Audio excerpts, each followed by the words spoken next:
the noble silence is finished. I think I've said a lot in the last 8 or 9 days, but maybe a couple more things to say this morning that you may find helpful, particularly when you go home. So for the last 8 or 9 days you've been wandering around the Buddhist supermarket, and now you've come to the checkout. And if you've got something in your trolley to take home with you, don't do what I did when I did my introduction course here 24 years ago. And that is, my trolley was overflowing with lots of good ideas. Took them home and arranged them nicely on the shelf and thought, oh, they're really good ideas. And that's where they stay. So if you want to take advantage of some of these ideas, then don't just leave it as a nice memory, but of course we need to internalise and integrate into our life. And of course you don't need to become a Buddhist to shop at the Buddhist supermarket. In fact, often His Holiness Dalai Lama, when he's talking to a public audience, he often says, please do not convert to Buddhism. Because he says, if you grew up in a tradition that is benefiting you and you try to convert, you may get confused and find some problems.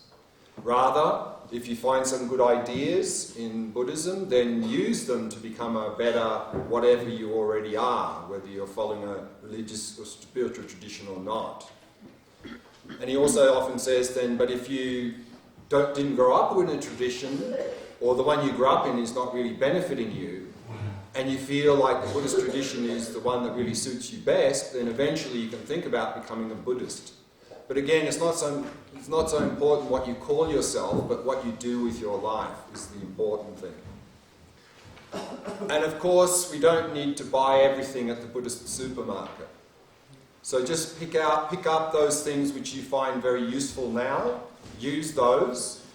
The rest of the stuff you can leave on the shelf there, because later when you come back you may find some other things useful later in life. Because if you reject things now, then you maybe don't have the opportunity of using them later if they're helpful. And one thing you definitely do not want to do is don't force your family and friends to shop at the Buddhist supermarket. Not a good plan. Because often people think, wow, this could be really good for my brother, sister, partner, mother, father, whatever. And then they go home and they sort of try and force these ideas onto them. And particularly if it's a more elder person who's quite fixed in their ways, then probably they're going to reject that. Because we know from our own experience, if people try to force something onto us, even if it's the best thing for us, we usually reject it. So, of course, if people are open and asking questions, you can talk about some of these ideas. But if they're very fixed in their ways or closed-minded, one of the best ways we can help them is lead by example. If we implement these ideas, become a better person, they'll see that and then they may ask us, what are you doing, you know? Then we have a chance to help them. And of course, we don't want to become a shopaholic either. And sometimes this happens. People keep going and shopping, i.e. they go from one course to another, to another, to another, just gathering more and more stuff, intellectual stimulation, never really implementing anything. So this is not going to be very helpful, because if you do that, of course, life won't change just by intellectual knowledge, and then you've gone to many courses and you go, well, this Buddhist stuff doesn't work, I'm not improving. Of course it won't work if we don't implement it. So therefore, just get enough things to start, to then internalise and integrate into our life. And then later when we find we want some more things that can help us, then we can go back and pick up some more ideas and use those. And what to do when we get home, one thing is to avoid unrealistic expectations. Definitely to avoid the unrealistic expectation that simply by gathering some new intellectual ideas that somehow automatically our life will change and improve. It will not. If you just leave them as intellectual ideas, I think you'll find not much is going to change in your life at all. So remember, we have to internalise, we have to meditate, we have to integrate into daily life, and then we'll start to notice some change. But of course, remember, we're not looking for a quick fix. To have a long-term perspective. What you will notice, of course, in the short term, there's a lot of ups and downs. Because some days our mind is naturally more quiet and still, and other days it's more active and irritated. So in the short term, you'll notice a lot of ups and downs. So if you have the expectation that, this week my meditation practice should be at least as good as last week, but actually it should be a little bit better, we're setting ourselves up for a lot of frustration if we have this expectation. So have a long-term perspective. And it's not so much what happens to us that's important, but it's how we respond to what happens to us that's important. So actually a good meditation is not necessarily one where the mind is focused, quiet and still, but rather one where we try to follow the instructions as best we can no matter what happens. That's a good meditation. And a bad meditation is not necessarily one where our mind is agitated and distracted, but a bad meditation, because some days it's naturally like that. Rather, a bad meditation is simply where we sit down and we don't try to follow the instructions and we just let the mind do whatever it wants. So if we have this idea about what is a good and bad meditation, simply applying as much effort as we can no matter what happens, and then we'll avoid frustration. And of course, we're talking about transforming our mind, so we're talking about an inner transformation. One thing we definitely do not want to do when we go home is make a big outward display of it. And I think I mentioned earlier as well, we see this sometimes, particularly here in India, that people then shave their head and wear this funky Buddhist clothing, walk around telling everyone how spiritual they are. We've just become a spiritual ego. And spiritual ego is one of the worst. Because the spiritual ego has this sense of superiority. I'm spiritual, I'm better than you, and you're not. So we do not want the ego to hijack our spiritual practice. And of course also if we go home and make a big display of it, and we come from a conservative family or community, we're just going to attract a lot of unwelcome attention, a lot of negative attention. So again, it's not so much what we call ourselves, but what we do. So if you're coming from a conservative family or community or so forth, but you really feel you're Buddhist, don't tell anyone. Just say, I'm trying to cultivate a calm, clear mind, I'm trying to be kind and compassionate and see things clearly. I mean, no one can complain about that. And there's a nice saying, I can't remember if I already mentioned it in this course or not, but I think it comes somewhere in Tibetan Buddhism, is that the harvest of good qualities does not grow on the rocky peaks of pride. They grow in the low, fertile valleys of humility. And of course, if we want anything sprouted in our mind now, some ideas have sprouted in our mind now, if we want them to really grow and take hold in our life, we need to do two things. We need to protect and nurture. Just like if we plant some seeds in the ground and they start to sprout, if we want those to grow to a big healthy bush or tree, we need to protect and nurture. So we need to protect, so like if we don't protect that little sprout, it'll get squashed or eaten. And if we don't nurture, it won't grow. Similarly, if we don't protect ourselves from heavy negative influences, then any little good ideas will just get squashed by all these negative influences in our life. So we saw there earlier that as part of an effective short-term strategy, as a beginner, we need to avoid heavy negative influences, people and things and places that always overwhelm us in a negative way. There's no point in going into those situations unnecessarily because we'll just get overwhelmed. So give yourself some time and space from those negative influences. Of course, we're not saying running away from difficulties is never a long-term solution, but it may be part of an effective short-term strategy. Step back as much as possible so that you give yourself time and space to develop these positive qualities so that later you can go into these more difficult, challenging situations and actually benefit and then maybe help the other person as well. And of course also then to nurture. One thing that is very important, which I've mentioned already, but I'll mention again because it is very important, is if we have this idea that I can do this on my own when I go home, I think you're going to find it extremely difficult, if not impossible. I know from my own experience, when I did this course, a couple of other courses, I went back to Australia full of enthusiasm, wanted to change my life, wanted to meditate every day, and basically for 2 years, nothing happened. Nothing happened. Because where I went back to, there was no one else interested in any of this, there was no Buddhist centres, nothing. So I just got swept up in my old routines and habits, no matter how hard I wanted to change that. So I think that's something we really need to pay attention to. Again, brings up this idea of Sangha, which I briefly mentioned earlier in the course, spiritual community. So if we really want to do something in our life to change, we need help. So we need to find like-minded people. Of course, that can be either in a more organised thing, in like an organised centre, or just an informal group of people. But we need to find these people, get connected with them, and help support each other.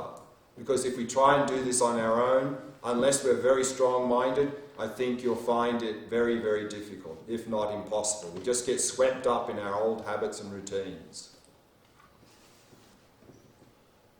And of course, as part of nurturing as well, is then to continue to hear teachings, reflect, and so forth as well. But the key there is really get support, get help from other people, get connected with some Sangha where you live. And of course, if we really want to do something, we need to simplify our life.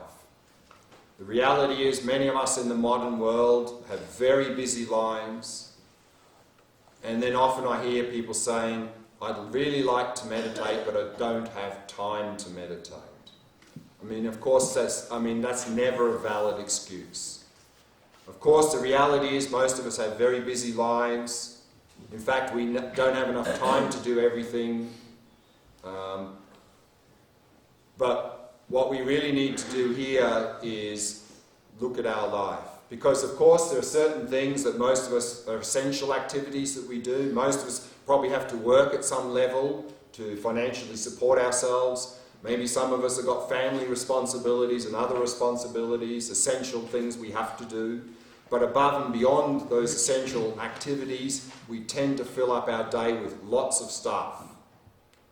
And again, usually for one of two reasons.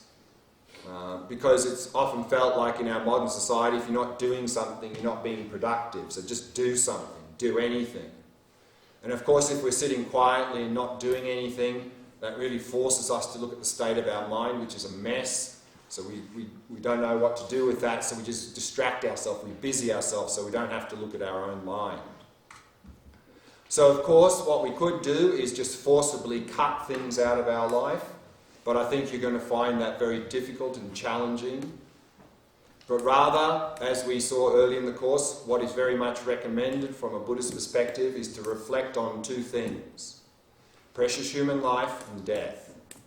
Because if we can reflect on precious human life to understand we're not just human, but we've got a life full of opportunities. Full of opportunities. And this is not going to last forever. In fact, we don't know how long it's going to last.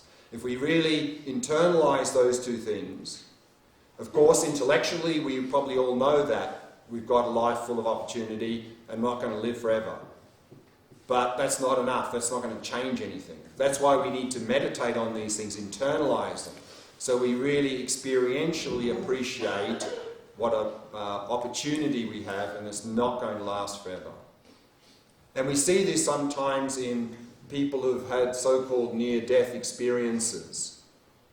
They've directly seen death and come back, and often their lives are completely transformed because they understand the preciousness of life, and they're often full of enthusiasm to make their life meaningful.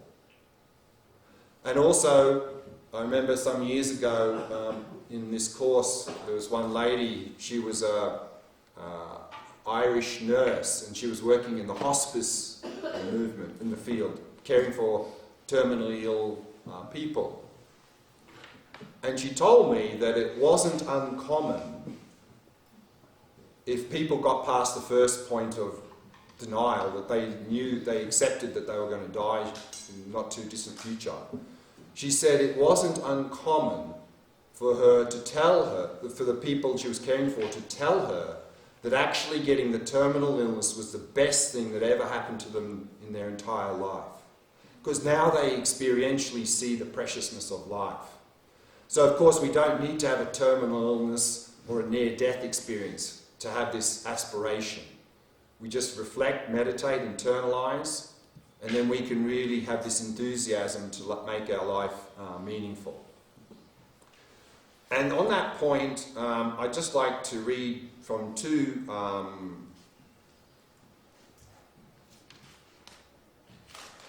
one talk and from another article.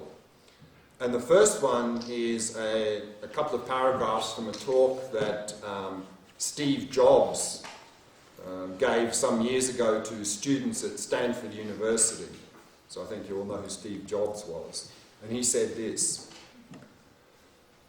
"When I was 17, I read a quote that went something like, 'If you live each day as if it was your last, someday you'll most certainly be right.' It made an impression on me, and since then, for the past 33 years, I have looked in the mirror every morning and asked myself, if today were the last day of my life, would I want to do what I'm about to do today? And whenever the answer has been no for too many days in a row, I know I need to change something. Remembering that I'll be dead soon is the most important tool I've ever encountered to help me make the big choices in life. Because almost everything, all external expectations, or pride, or fear of embarrassment or failure, these things just fall away in the face of death, leaving only what is truly important. Remembering that you're going to die is the best way I know to avoid the trap of thinking you have something to lose. You are already naked. There is no reason not to follow your heart." And then what I'd like to do also now is just is that there was a Australian nurse working in the hospice movement for many, many years, and with the people she was caring for, she would ask them what were their biggest regrets in life. And she compiled a list of the top 5 regrets, I think over a period of 20 or 30 years of talking to the people she was caring for.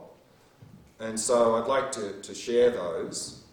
You might find them helpful. The first one is, she said, the first regret of the top 5 is, I wish I had the courage to live a life true to myself, not the life others expected of me. And then she comments on that. She says, this was the most common regret of all. When people realise that their life is almost over and look back clearly on it, it is easy to see how many dreams have gone unfulfilled. Most people had not honoured even half of their dreams and had to die knowing that it was due to the choices they had made or not made. Health brings a freedom very few realise until they no longer have it. The second regret is, I wish I hadn't worked so hard. This came from every male patient that I nursed. They missed their children's youth and their partner's companionship.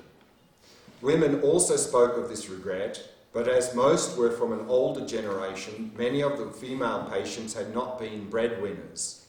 All of the men I nursed deeply regretted spending so much of their lives on the treadmill of a work existence. The third regret. I wish I had the courage to express my feelings. Many people suppress their feelings in order to keep peace with others. As a result, they settled for a mediocre existence and never became who they were truly capable of becoming. Many developed illnesses relating to the bitterness and resentment they carried as a result. The fourth regret. I wish I had stayed in touch with my friends. Often they would not truly realise the full benefits of old friends until their dying weeks, and it was not always possible to track them down.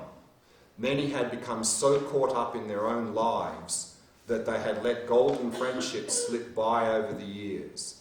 There were many deep regrets about not giving friendships the time and effort they deserved. Everyone misses their friends when they are dying. And the fifth and last one is, I wish that I had let myself be happier. This is a surprisingly common one. Many did not realise until the end that happiness is a choice. They had stayed stuck in old patterns and habits. The so-called comfort of familiarity overflowed into their emotions as well as their physical lives.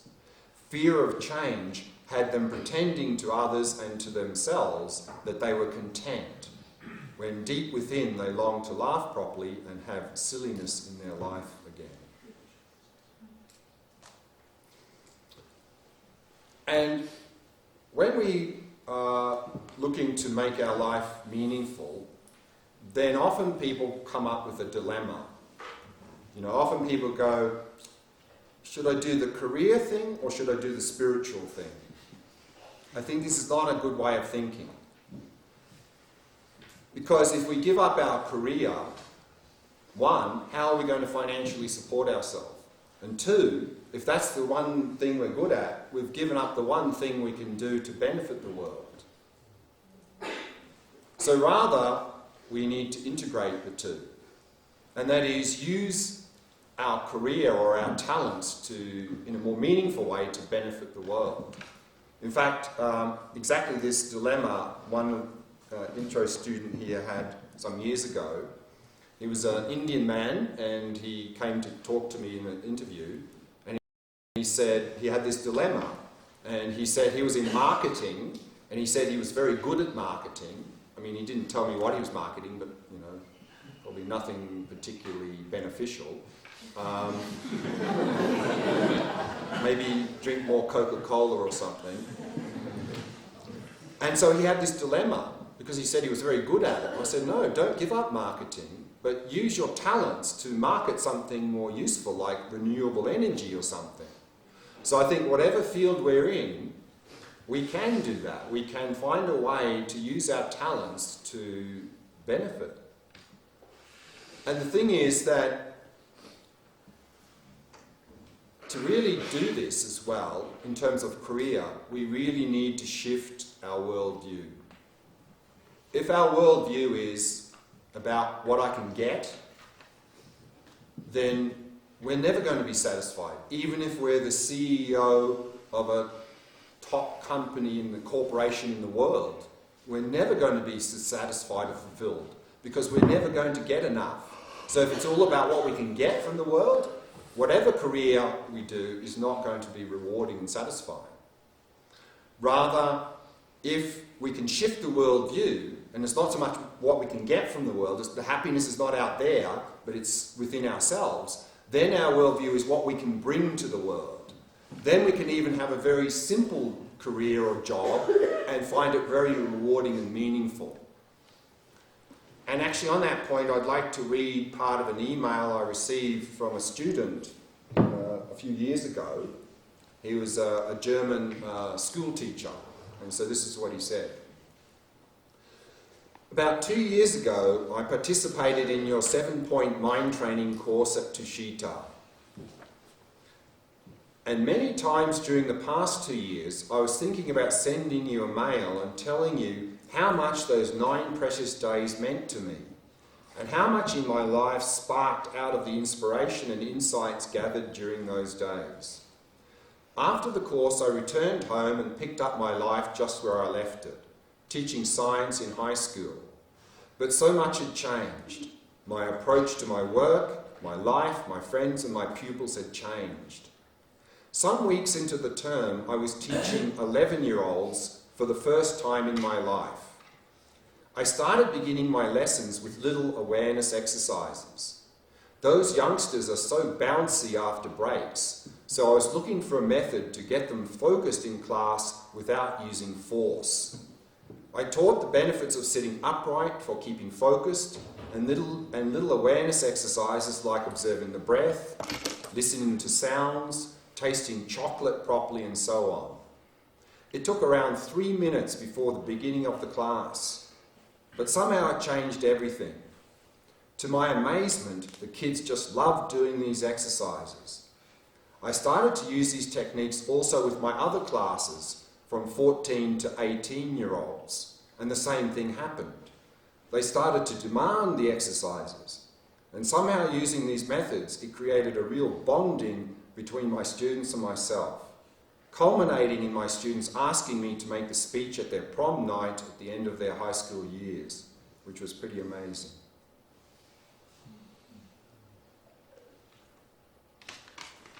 And on that point, sometimes people ask me, what do you think about socially engaged Buddhism?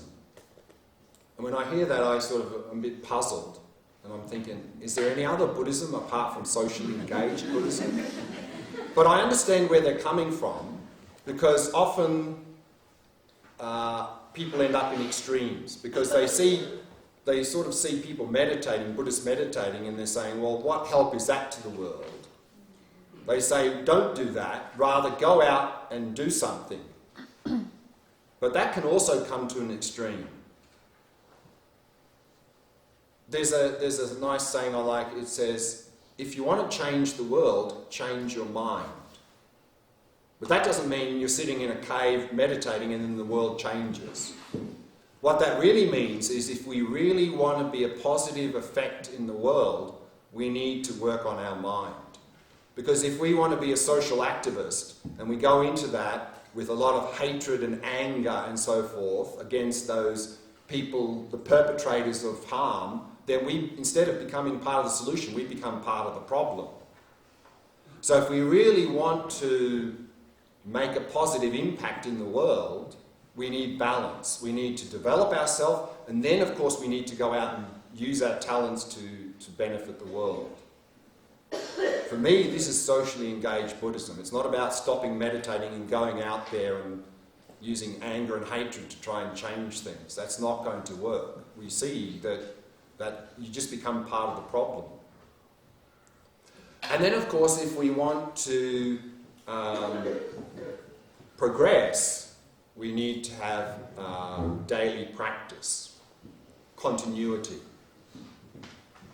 And of course, practice has 2 parts, meditation and what we do for the rest of the day.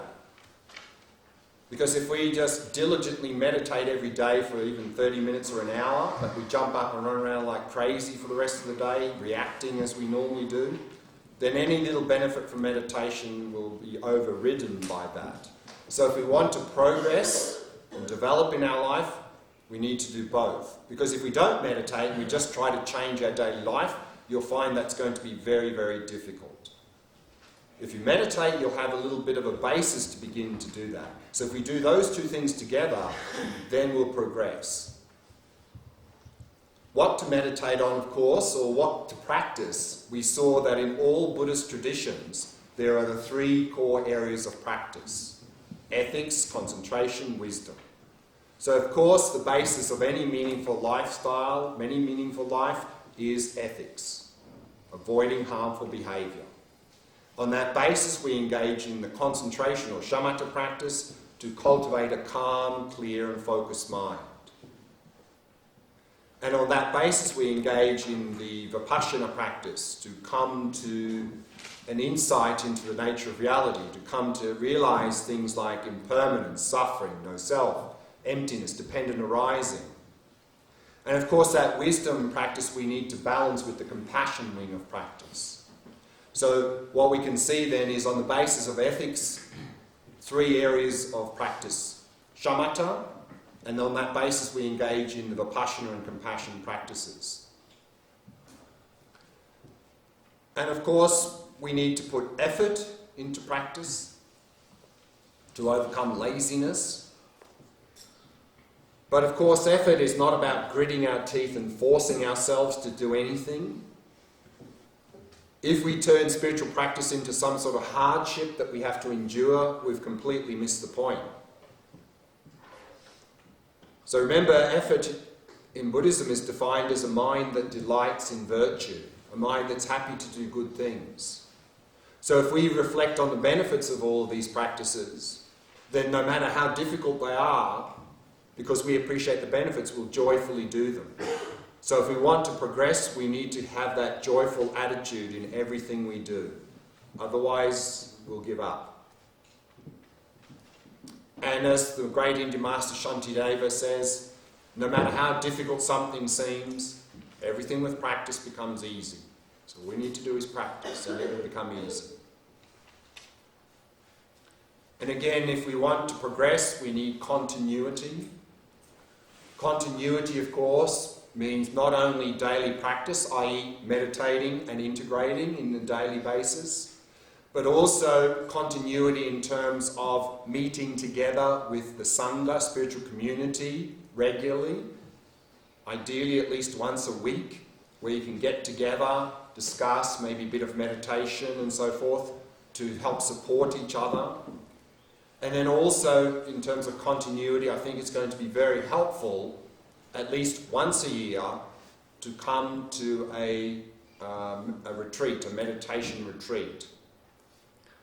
And ideally, as a beginner, a group retreat.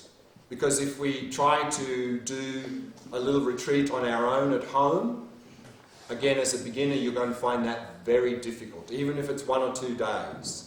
Because if you do it on your own, you have to be self-disciplined, you have to make the structure yourself, you have to be self-motivating. Not easy as a beginner, because there's so many other things pulling us away. Whereas in a group retreat, there's structure, it's led, and you have the group energy supporting yourself. So then what I'd recommend is, instead of spending 2 weeks on the beach in your holiday, 1 week on the beach and 1 week in a meditation retreat. Because what you will find is, in that group retreat, it'll give your practice really a boost to a new level. And so that's going to be very helpful. Now the reality is, of course, to find a good group retreat not too far from where we live, it's not easy. Because good group retreats in most countries tend to be very expensive and often not so much available. So therefore, for that reason, I tend to often recommend the Goenka Vipassana retreat, because it's available in most countries and it's by donation. But of course, it's not for everyone, and I definitely would not recommend that to people as the very first thing they do, because it's very intense. We're talking about meditating 10 hours a day, getting up at 4 o'clock every morning. But if you have some understanding and you have a little bit of experience in meditation, then it can be a very useful thing to do. Because it is so intense, then often people at the end of that retreat, often they really appreciate that meditation can do something, can really shift, and the power of the mind. And even if they don't continue that particular practice, they understand the value of meditating and doing retreat. But again, it's not for everyone, so you need to check it out, whether that's suitable for you or not. And then once we have some experience doing some more group retreats, then we can start to do some solitary retreat. But again, start very short, maybe even just half a day. In fact, what I often recommend to people is that if they have a very flexible working arrangement, maybe flexi time, or they're self-employed or so forth, then what often can be a very good thing to do is to arrange the week so that perhaps on a Wednesday you take either Wednesday off or Wednesday morning off, and then you basically use that half a day in the middle of the week to break up the week, where you basically cut off from the outside world, switch off your phone, switch off everything, and then just spend that half a day doing some meditation, reflection and contemplation, really some quiet time to yourself to develop yourself. And I think you'll find that's going to be very helpful. And then if you're starting some more personal retreat, again, short, half a day, and then maybe a weekend, and slowly build up from there. So that is some more general advice. Any questions on that before I now talk a little bit about how to structure the day? Any questions about any of the points that I've covered? Does FPMT have like a community which you can look with? So after my session this morning, Kumpen will talk a lot about other FPMT organisations and activities and courses and so forth. So Kumpen will cover all of that information in the next session this morning. Okay, then let's look at how to set up the day. Of course, when we get up in the morning, it would be very helpful, as soon as we wake up, to set a good motivation for the day. And there's a motivation from His Holiness Dalai Lama that I particularly like, and he says, every day, think as you wake up, today I am fortunate to have woken up. I am alive, I have a precious human life, I'm going to use all my energies to develop myself, to expand my heart out to others. I'm going to have kind thoughts towards others. I'm not going to get angry or think badly about others. I'm going to benefit others as much as I can. And the short version of that is, every day, think as you wake up, I'm going to benefit others as much as I can.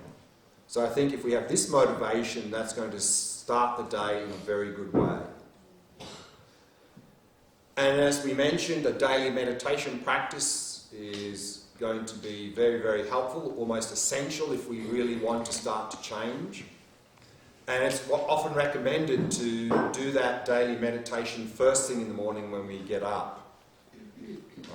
For the reason that that's normally where we're most fresh, it's most quiet where we are, and it's also, of course, a very good way to start the day. And ideally, it would be best, if possible, if you have a separate room where you live that you can set up as a meditation room, where you can close the door and have that quiet space, particularly if you have other people living in the same place or family members or so forth.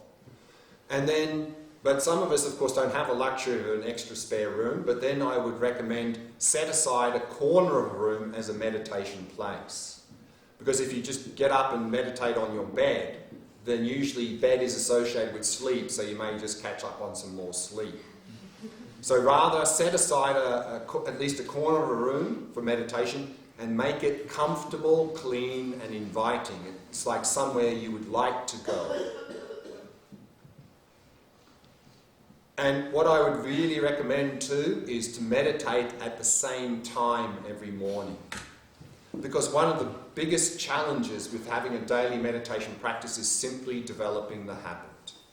And if we keep changing the time when we meditate each day, we're not developing a habit. So pick a time that works for you and stick to that time. And I would recommend to set yourself a challenge, because we like challenges. So maybe initially you say, okay, for the next week, I'm going to meditate at this time every morning. And do that a couple of times. And once you've managed that, then set a challenge. For the next 30 days, I'm going to meditate at this time. Because modern studies show that to start to develop a habit, we need to do something at least 25 or 30 days in a row. So if we set a 30-day challenge, that's going to start to develop the habit. Once we've developed the habit, then it becomes sort of routine. It becomes easier because we know at this time every morning is meditation time, and then it becomes easier. But until we develop that habit, it will be challenging. And of course, how long to meditate? The phrase there is quality over quantity. Because as a beginner, if we try to meditate too long, it's not going to work. You know, sometimes people get very enthusiastic and they say, okay, I'm going to meditate for 1 hour every morning. And then that usually lasts about 2 or 3 days, and then people go, oh, it's too difficult. And then they give up altogether. So as a beginner, again, the first thing is just develop a habit, but also short sessions. How short will depend on you as an individual, what's your level of capacity. So in this course, we were doing somewhere between 15 to 20 minutes. So I think for many of us, that's probably a good amount of time, somewhere around there. 15 minutes is enough time to get into the practice, and 20 minutes maybe not too long that we just fall into complete dullness and distraction. Because if we try and meditate too long, what's going to happen is in the latter part of your meditation, you're just going to completely drift into complete distraction and complete dullness, which means you're going into the very things you're trying to overcome. So keep the sessions short. And if you feel like you can do 30 minutes every morning, but you can't sustain 30 minutes, then do a little bit like you did here in the early morning session, is break it into 2 short sessions with a little 2-minute break in the middle. So you can do 15 minutes, 2-minute break, 15 minutes. But always emphasizing quality over quantity. And it's also, particularly as a beginner, very much recommended that we meditate the same amount of time every day. And therefore use a timer. The one I was using was called Insight Timer. It's a very good timer. And the reason to set a timer as a beginner is one of at least 2 reasons. One is, if we don't set a timer and we sit down to meditate, on some mornings maybe our mind is very agitated, disturbed. We sit down, we try to relax, we can't, our mind is really agitated. We try for 5 or 10 minutes and we go, oh, it's too difficult, and we give up. That's not a good habit to get into, because like everything in our life, if we simply give up when things get a bit difficult, we'll never develop in any area of our life. So we really need to have perseverance. So if we've set a timer, and even if it's difficult, we'll persevere. So that's very good. It'll help us develop perseverance in the face of difficulties. And then the other thing that can often happen if we don't set a timer is on other days we sit down to meditate and the mind is quite still and focused and things are going really well. And we go, oh, it's going really well. So what do? We keep meditating. Until when? Until it's not going so well and we stop. And the thing we remember most about meditation is how it ended. So if we're always ending in frustration and disappointment, we'll start to associate that with meditation experience and we're not going to want to meditate again. Whereas if we set a timer and it's going well, the timer goes, and we finish on that good note, we'll be enthusiastic about meditating again the following day.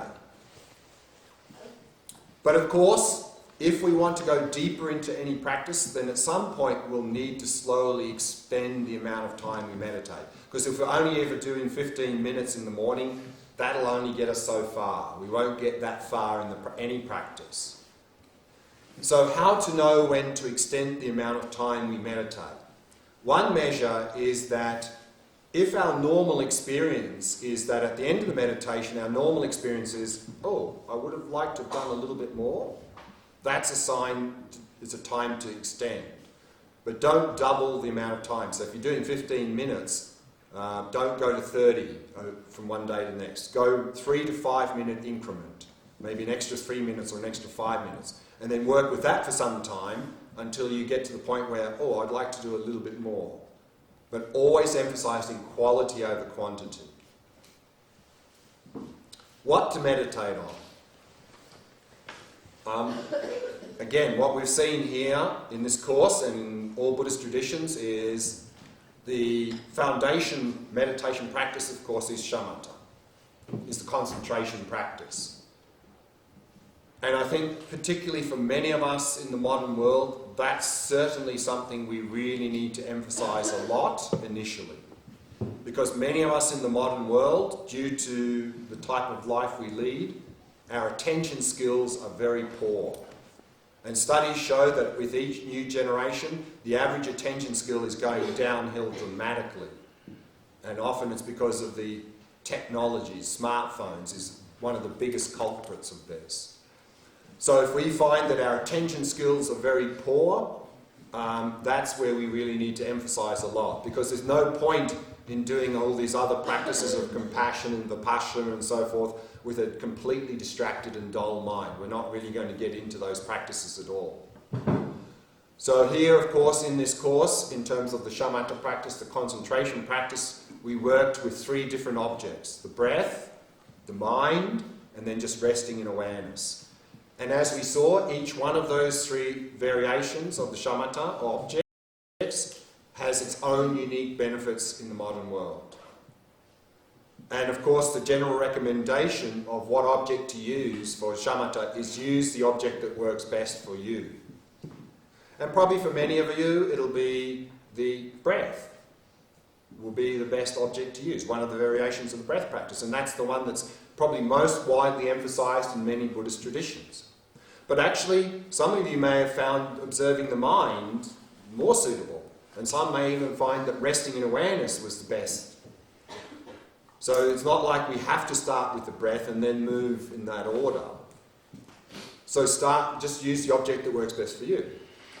And let's say you would really like to use the mind as the object or resting in awareness, but you find it difficult to get into those practices, then you could start with the breath and use that for some weeks or months until the mind gets more stable and clear. Then you can switch to using the mind or the awareness practice as your practice. What's not very effective is changing the object from one day to the next or 1 week to the next. Keep changing. Of course, initially, you may spend a couple of weeks on each practice to learn it well, to see if it really is that the one so you could spend the next weeks or a couple of months even trying each one of these, and then to see which one you'd like to use. But then when you find one that really resonates, then it's good to stick with that as your main shamatha practice.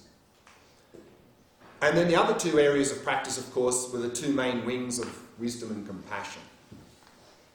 And what we saw in this course here, that certainly within the Mahayana Buddhist traditions, the one meditation practice that covers a lot of the basis of compassion practice. Remember, compassion includes loving kindness, compassion, joy, equanimity, and so forth. The one practice that covers a lot of that was this Tonglen practice, giving and taking practice. So if you were to do one practice in that wing of practice, that would be a very good practice to do, the Tonglen practice. And then on the wisdom side, we saw there that there are a number of insights that we are cultivating. We started with the impermanence, we looked at a bit of suffering, the no-self, and the emptiness. So each one of those, and of course in the emptiness we also looked at the nature of mind in terms of emptiness.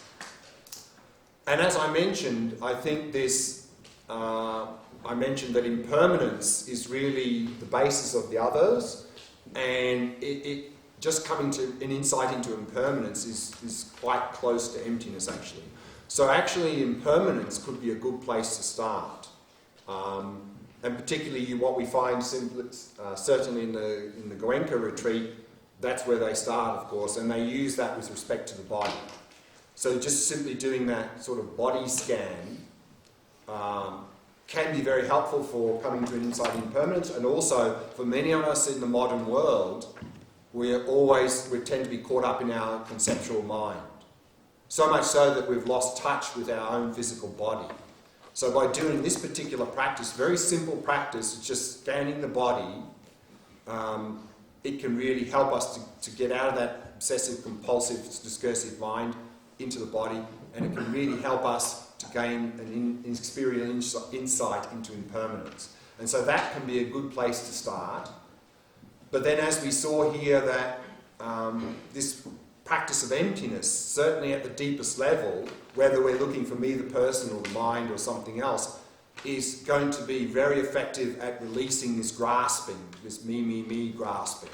So I think it's good to then at some point to start to touch on that experience, because I think you'll find that if we really start to get into that a little bit, then that's going to have a dramatic effect on this grasping and therefore dramatic reduction in our mental afflictions as well. What I wouldn't recommend is just doing one of those practices. That's imbalanced. So I wouldn't recommend only doing shamatha practice in the morning, every day. What I'd recommend is to have a balanced diet, healthy, balanced diet here. We need to cover those three bases in our daily practice: shamatha, vipassana, and compassion. But again, I think as a beginner, often we need to probably emphasize more the shamatha, but still I would certainly from time to time do a Tonglen practice, a compassion practice, and a vipassana practice. So maybe, a couple of days a week, you can start with just a little bit of shamatha, 5 minutes, and then the rest of the session do a Tonglen or a impermanence or an emptiness practice. And these we can be a little bit flexible depending on what's happening in our life at that point. If we're finding that we're really not having much kindness and compassion to even ourselves or others, then maybe add more Tonglen. If we, on the other hand, we're finding a lot of grasping me, then maybe a little bit more vipassana for that. So we need to balance those. And for example, if we can sustain maybe 30 minutes in the morning and we break it into 2 15-minute sessions, then what would be very good to do is to do first 15 minutes shamatha, and the second 15 you can do either a Tonglen or a vipassana practice. So that can be very helpful. And what you can do, what can be very helpful also, is while we're learning these practices, to listen to guided meditation, to understand the steps in the practice, to know the practice well. But once we've done that and we understand the practice well, then I think we really need to stop listening to the guided meditation, because otherwise we tend to get a bit lazy. We just hit the play button and we're sort of pretending to meditate when we're not really. We're sort of half listening to the instructions, but we're not really doing much. So once you know the practice well, then stop listening to the guided meditation and then just practice on your own. But then what can be helpful is some months later is go back to the guided meditation again and just listen again, because sometimes we start to introduce our own ideas and change things, and after some months of practice we're sort of doing something quite different actually than the actual practice, and we're sort of going astray. So it can be useful some months later, listen again to make sure we're not sort of deviating in what the practice is all about.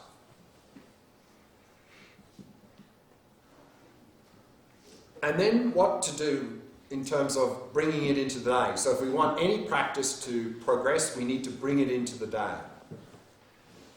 And what we saw there earlier in the course in terms of any effective short-term strategy is what is key is mindfulness. Because without mindfulness, we're not going to be able to bring anything into our day. We're just going to jump into our day and react as we always do. So therefore, again, that's one of the reasons why shamatha practice is so important, is that if we do shamatha practice, we strengthen our mindfulness, and then we can be more mindful through the day. Of course, what we can do at the beginning of the day is simply say, I'm going to be as mindful as possible for the whole day. And then probably after 5 minutes we've forgotten that. So what we need is to be able to remind ourselves periodically to be mindful. So we need to use what's called triggers to do that. Triggers can take a number of forms. A classical form of trigger to remind us to be mindful is pick certain physical activities that we do regularly each day, and then make a strong determination that whenever we're doing that activity to be fully present with that activity. For example, most of us brush our teeth at least 2 or 3 times a day. And now what happens, of course, in the morning, we're running late for work, we're brushing our teeth quickly, thinking about all the things we have to do that day, run out the door and we go, did I brush my teeth? And we don't even remember. So here, there's a saying I like, I can't remember where it came from, but it says, do what you're doing when you're doing it, And don't do what you're not doing when you're not doing it. Which means when you're brushing the teeth, switch off that blah blah blah mind and be fully present with the physical activity of brushing the teeth, the sensations of the toothbrush on the teeth and gums and so forth. Similarly, another trigger is eating meals. So again, normally here, maybe we're having lunch at work and we're gulping the food down quickly because we have to get back to work, thinking about all the things we have to do that afternoon. We're not even enjoying the food. So again, when we're eating meals, switch off that blah blah blah mind and be fully present with that activity of eating the food. And then, of course, you're going to enjoy eating your meals much more as well. So pick a few activities like that and be fully present. And then another thing we can do is, in terms of trigger, is we can use modern technology to help rather than create problems for us, that it often does, is the smartphone. Is there some apps where you, like mindfulness apps where you can program that will give you from periodically a little signal or bell through the day. I think there's one app I remember called Mindfulness Bell that gives you maybe once an hour, gives you a bell, and when that goes off, then you stop whatever you're doing and you do a little mindfulness exercise. Maybe just focusing on your breath for 3 breaths. Make it very short, otherwise we won't do it. And you'll be surprised at how just seeding the day with a little bit of mindfulness throughout the day will help us to become more and more mindful in general. Can you repeat that, please? Mindfulness bell? Yeah, please. Yeah. So again, you use an app, it just sends a signal, and when you hear that, you just stop whatever you're doing. It's an app for the phone? Yeah, it's an app on okay. a mobile phone. Okay. Yeah, there's a number of them. Okay. Yeah. And then also, of course, what's going to be very helpful in the day is what this practice we did, I think also Felipe did and I did yesterday, this open awareness practice. This ability to simply be resting in that stillness and then observing whatever's appearing in our mind, sensory or mental. And if we can really have that as our default mode in daily life, then we won't be simply stimulus reaction machines, because that's what we do now. Our mind is tight, some stimulus comes, we react. Stimulus reaction. But if we can really develop that open awareness, we can simply observe whatever's coming up, and then we can, if we need to, we can pay attention to something, and otherwise we just allow it to rise and pass and not react. And as part of that, what's going to be very helpful is, again, whenever we're doing any physical activity, switch off that blah, blah, blah mind. We don't need to be going blah, blah, blah, blah when we're walking down the street or eating a meal or doing any physical activity. So again, be fully present with whatever physical activity we're doing it, and we'll enjoy it much more, and then that's also a mindfulness exercise. Now, how to bring compassion and wisdom or vipassana into daily life? Again, with the compassion wing, or both wings actually, what we don't want to do is the cognitive fusion. So what's going to be very helpful here is to really shift the way we think and speak in terms of our own and others' behaviours and so forth. If we do the cognitive fusion, that's setting ourselves up for attacking other people, for beating ourselves up and so forth. So if we can really shift it, that's not a bad person, there's a person engaging in harmful behaviour. I'm not a bad person, I just did a harmful thing. If we can think and speak like that, I think you'll find that rather than reacting, we can bring more love and kindness and compassion to ourselves and others into the day.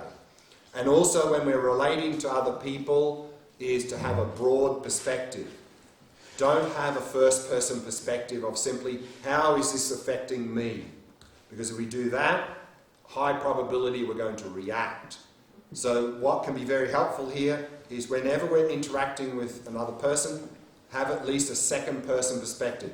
How is this person seeing the situation as well? And if we can adopt that perspective, then I think you'll find, even if it's a difficult situation, rather than reacting, we'll be able to respond in a more healthy way using loving kindness and compassion. And then on the wisdom wing, how we can bring this wisdom of emptiness into daily life is, as I mentioned earlier in the course, is to start to question appearances. Particularly when we are having a pleasant or an unpleasant experience. Because usually if a pleasant experience arises, then following that very quickly is craving and attachment. If some unpleasant experience arising, following that quickly is aversion, maybe hostility, anger, hatred. So if we can, through our emptiness practice, we can start to question appearances. If we're having a pleasant experience, where is the beauty in that person or thing that I'm having this pleasant experience about? Or where is the ugliness in that person or thing? And then also we can question ourselves. Where is the me that is starting to have craving and attachment or anger or jealousy? Look for that me. And if we do this investigation based on our emptiness practice, what you will find is that it will feed back into your emptiness practice, but it also will start to dissolve mental afflictions. Because mental afflictions come from this false grasping. And then, of course, when we're faced with difficulties in our life, to not see them as problems or obstacles, but to see them as opportunities. Because we know from our own experience that often the times where we most developed as a person in our life is not when life was going very well. If our life is going well, we tend to just drift along and not develop. It's only when we're faced with difficult situations that challenges us do we really even begin to develop as a person. But of course, to do this, we need to shift our worldview. Because as long as our worldview is the source of my happiness and the source of my suffering is out there, then whenever we're faced with a difficult situation, it's going to be a problem, it's going to be an obstacle, we're going to react. Whereas if we can shift our worldview in terms of the source of my happiness and suffering is within, then what you'll find is you'll be able to see the difficult situation as an opportunity, not as a problem or obstacle. The world will be very user-friendly. If our worldview is the source of happiness and suffering is out there, the world will not seem a very user-friendly place at all. And we're going to react. So again, it's not about what we can get from the world, it's what we can bring to the world. So if we can really have that view, what you'll find is you'll be able to take advantage of difficult situations and develop as a result. And of course, when we see suffering in the world, in ourselves and others, Tonglen practice is very helpful. Very helpful to develop loving kindness and compassion, and also to help us to be able to then help other people more effectively in daily life as well. So that Tonglen practice, of course, we can use throughout the day. Every time we see someone suffering or ourselves are suffering, we can do this Tonglen practice to cultivate loving kindness and compassion for ourselves and others. And then, of course, what to do at the end of the day. Of course, if we have time and energy, we can do a second meditation practice at the end of the day. Very good. Maybe some of us, though, have some commitments in the evening or are very tired or so forth. But at least we can do two things, all of us. One is, before we go to bed, is review our day. How did our day go? Pick one not so good thing we did during the day, and then do that purification that we mentioned, the four opponent powers. Sincere regret, reaffirm positive direction in life, think of some practical remedy for that, and make a strong determination not to do it again the next day. But equally important, maybe even more important, also pick one good thing we did during the day and rejoice. Don't praise yourself, of course. That's cognitive fusion. Rejoice in that behaviour and make a strong determination to continue to do that good behaviour the following day. So in that way, we're going to start to reduce negative habits and increase positive habits.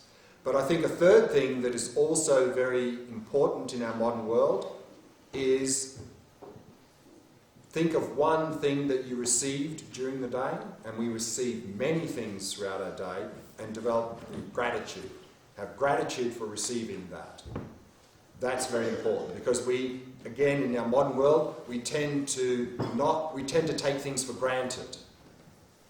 And we don't realise how fortunate we are in terms of all the things which we receive. So I think that's also going to be very helpful to get a more balanced view of ourselves and others in the world. What did you say about the negative part of the day? Well, the purification, the 4 prime powers. Pick one thing.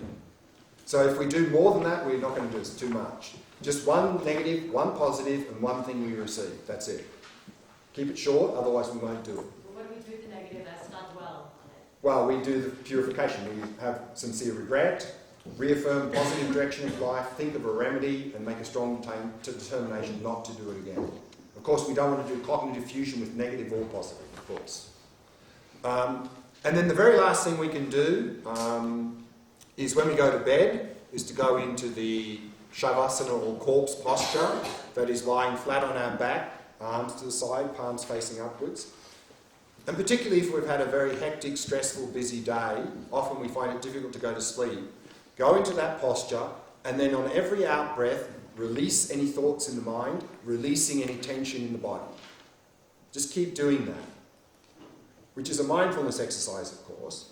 And keep doing that as long as you can maintain some alertness. Once you start to get drowsy, mentally note, my meditation's finished, and then physically move out of that posture into whatever posture you use for sleep. So not only is that a little shamatha mindfulness practice, it's also a help to transition into sleep. And if we wake up in the middle of the night and have a hard time going back to sleep, do the same thing again. Go into that posture, releasing any tension in the body, releasing any thoughts in the mind. And I think you'll find you'll fall asleep very quickly, and even if you don't, because now you're so relaxed, you're still getting a lot of the benefits of sleep anyway. So these 2 things we can all do at the end of every day. So that's some daily life advice. So that's all I wanted to cover.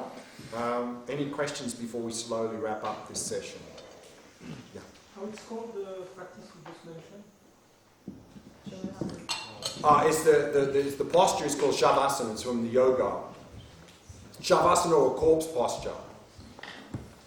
Where can we find good guided meditations? Good? Guided meditations. Guided meditations. Well, of course, this entire course has been recorded, so all of the guided meditations on this course is available. And also, I have a website where I have a lot of things on there as well.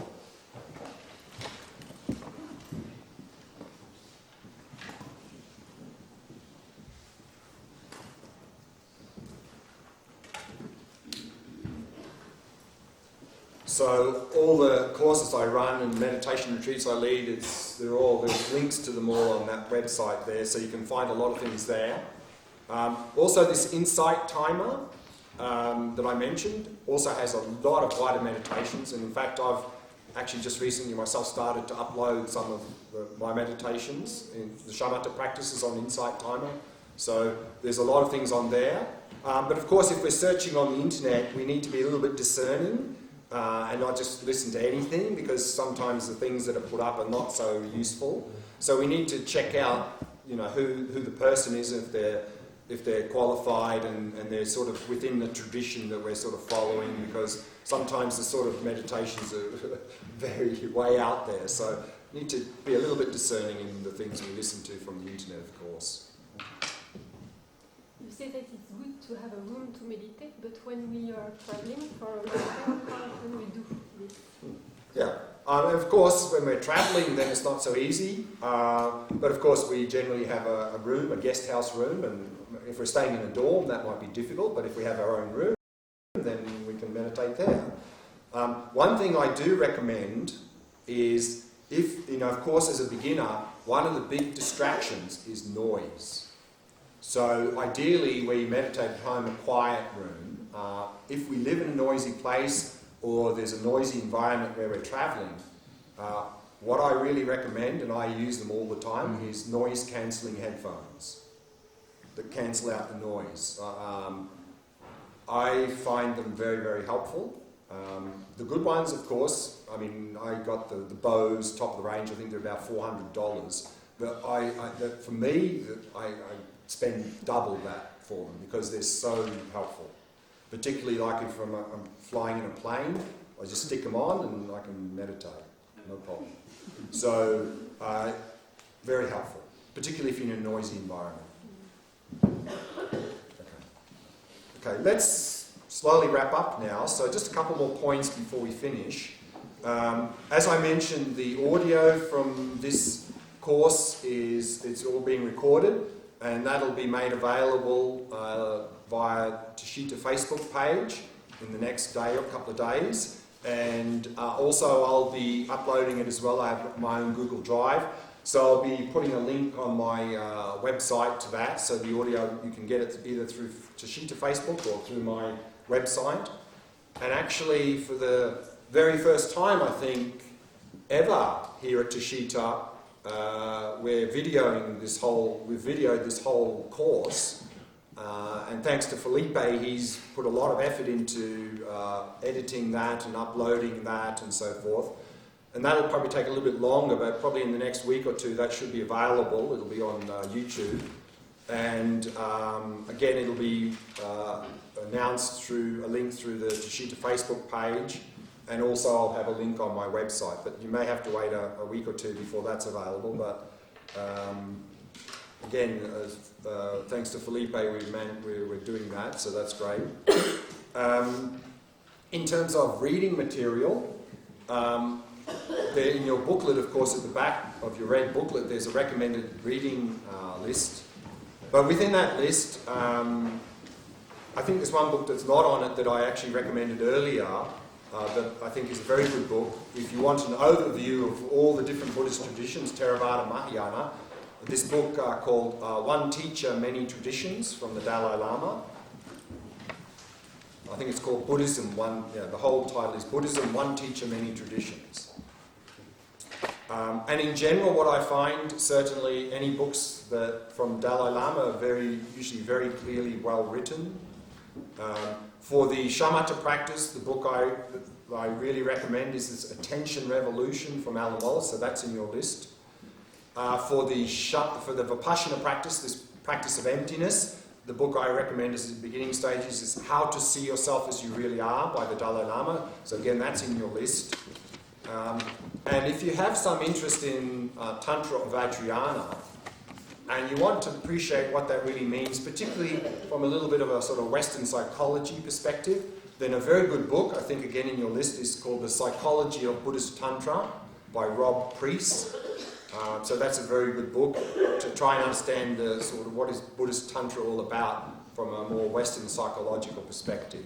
So that's a few books you can start with.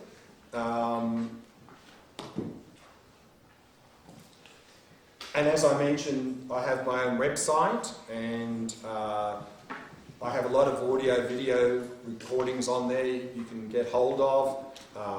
Also, I have a contact page there. If you ever want to send me any message or any question, you can send me a message. I'll try and answer any questions you have.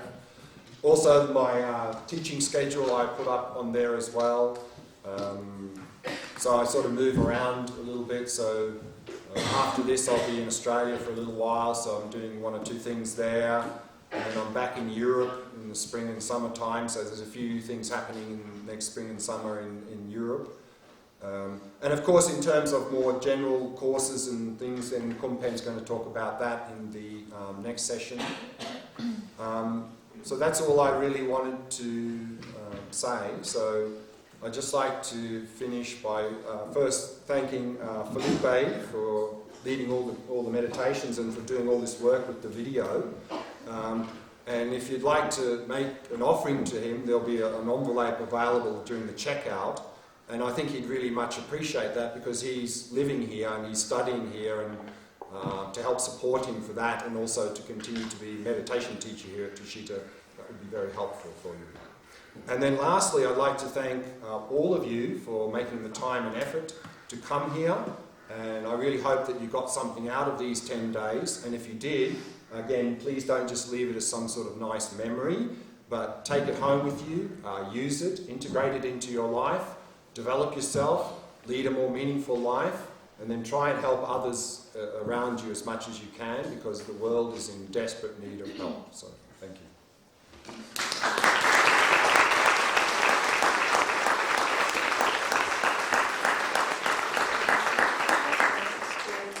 And I hope you're going to come back next year.